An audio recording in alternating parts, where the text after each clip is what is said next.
Hey, everybody out there, Pastor John here from Turin Methodist Church in Turin, Georgia, with a sermon for the week of 23rd November 2025.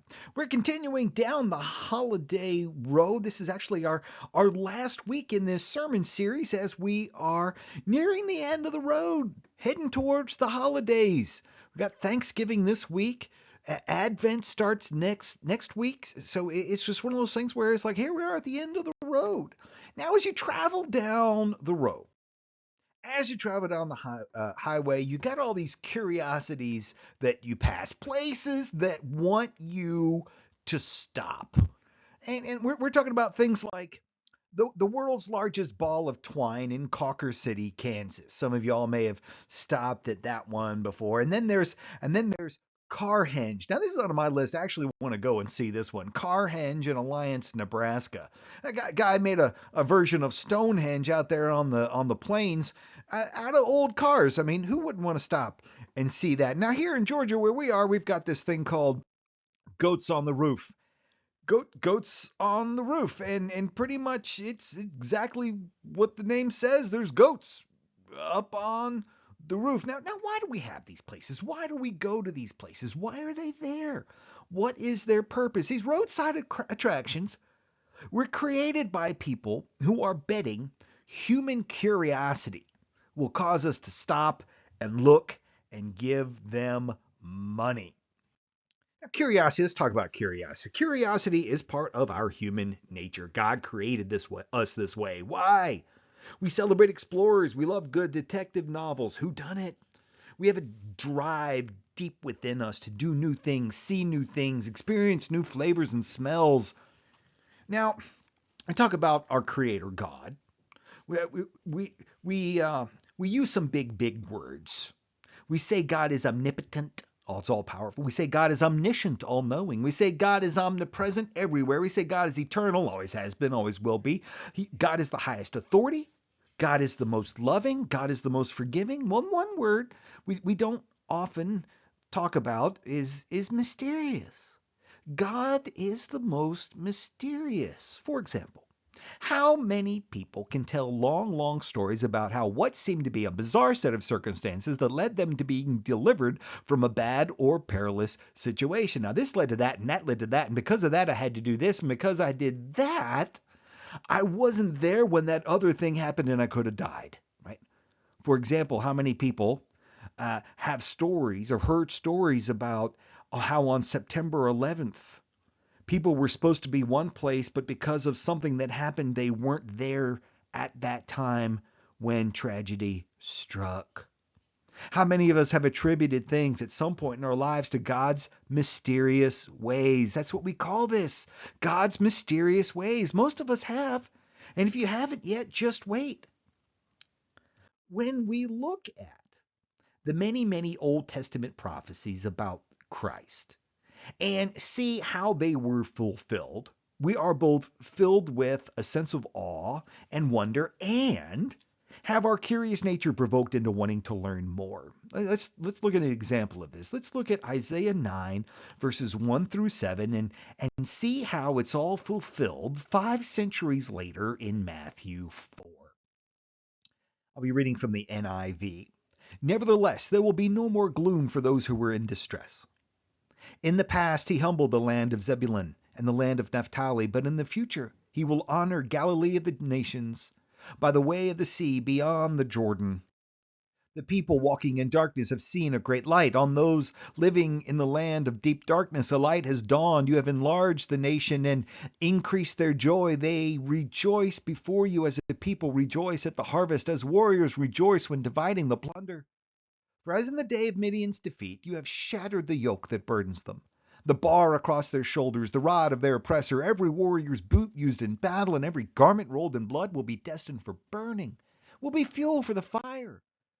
For to us a child is born, to us is given a son, and the government will be on his shoulders. He will be called Wonderful Counselor, Mighty God, Everlasting Father, Prince of Peace. Of the greatness of his kingdom and peace there will be no end. He will reign on David's throne and over his kingdom, establishing and upholding it with justice and righteousness from that time on and forever.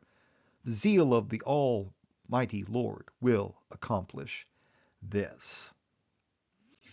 Now, before you take a road trip, you do your research. What's there to see? Where will we stop? Is there a place to eat and fill up the gas tank? Is it open on Tuesday? Now, led by our curiosity, one question we ask as we plan a road trip is, what is the history of where we're going?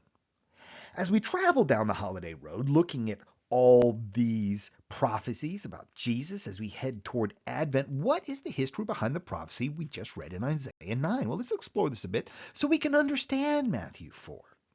So way back in Genesis, the patriarch Israel, also known as Jacob, had 12 sons.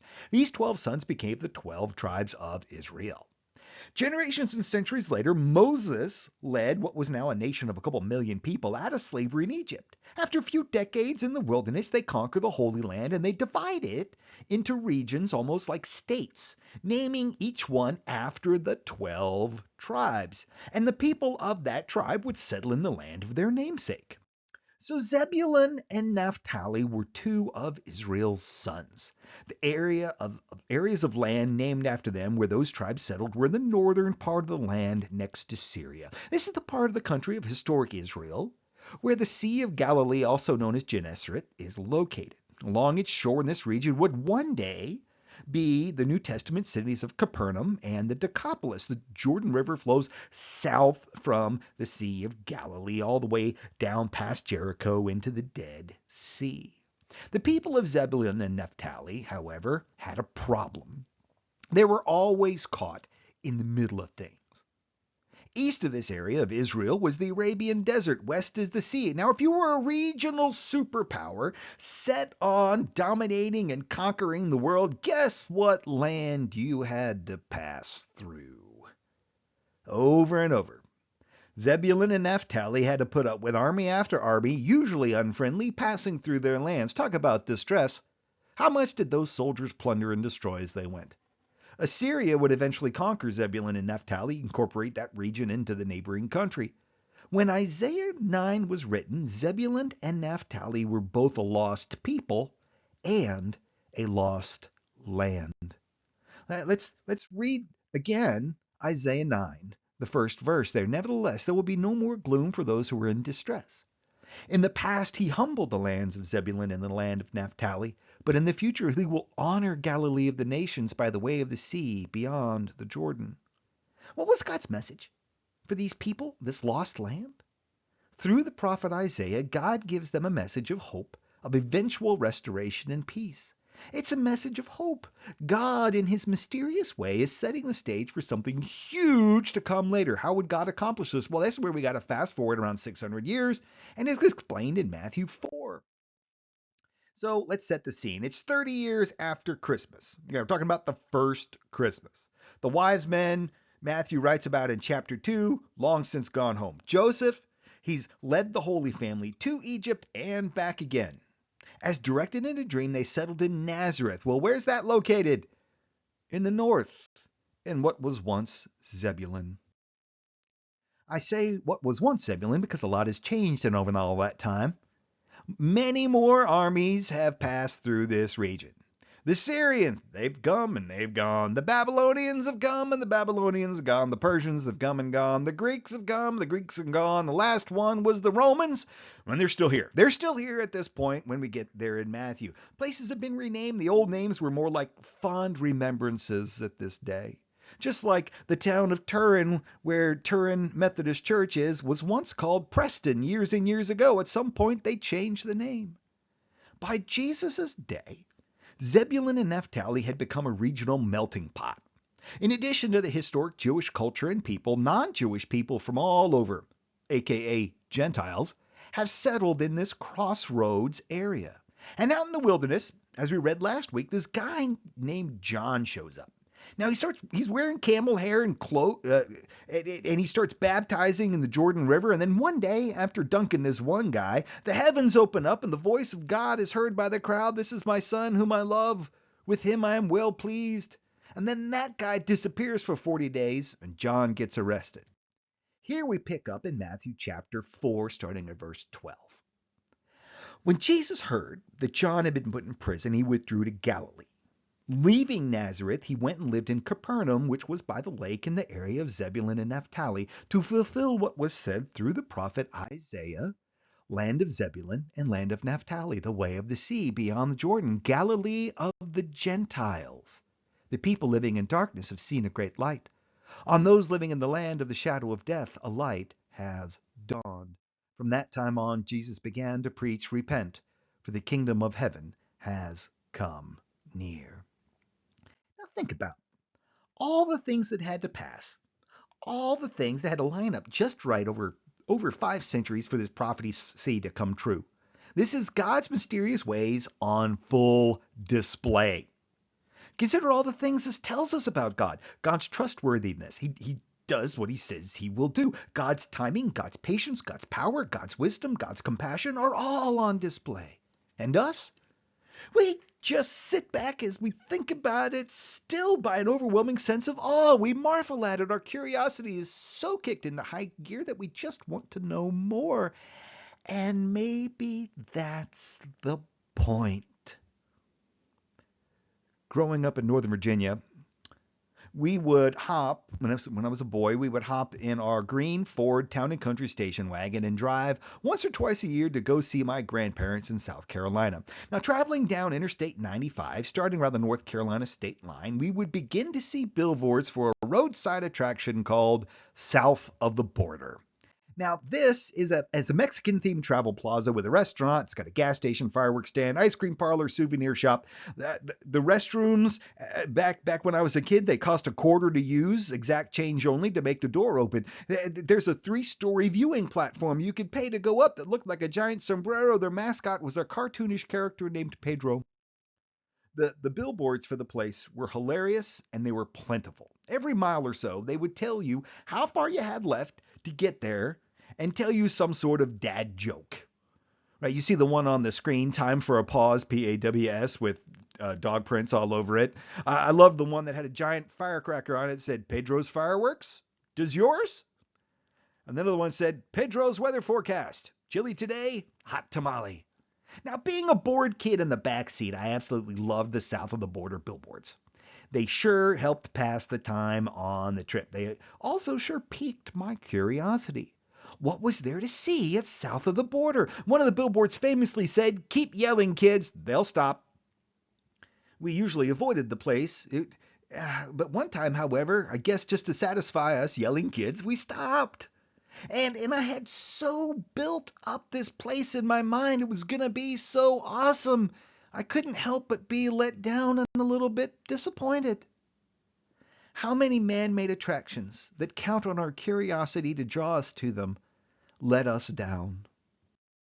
As we arrive at the end of our trip on the holiday road, with Thanksgiving this week, Christmas season, Advent starting right after, there's a lot of things trying to get our attention.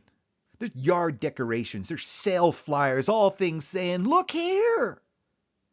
The most wonderful part of this journey towards Christmas is that we get to marvel at the mysterious and mighty and glorious works of God. They draw our attention, raise our curiosity. We look close, we lean in, we listen, we learn, we wonder.